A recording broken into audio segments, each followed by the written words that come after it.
బంగాళాఖాతంలో ఏర్పడిన వాయుగుండం తుఫానుగా మారింది. ఇవాళ అర్ధరాత్రి తర్వాత రెమాల్ తుఫాన్ తీరం దాటే అవకాశం ఉంది. బెంగాల్ సమీపంలో తీరం దాటే అవకాశం ఉన్నట్టు తెలుస్తోంది. తీరం దాటే సమయంలో గంటకు 110 నుంచి 120 కిలోమీటర్ల వేగంతో గాలులు వీస్తాయి.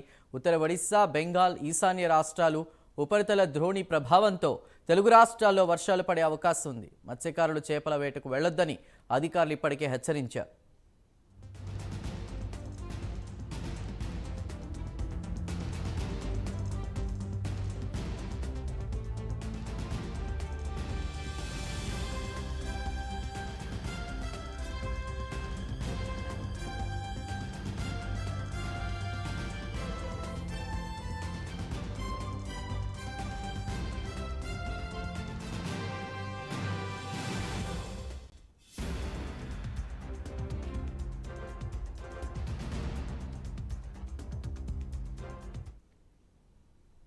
రాగల 2 రోజుల్లో ఏపీలోని కోస్తా, రాయలసీమ జిల్లాల్లో ఉరుములు, మెరుపులతో కూడిన తేలికపాటి నుంచి మోస్తరు వర్షాలు కురుస్తాయని వాతావరణ శాఖ అధికారులు తెలిపారు.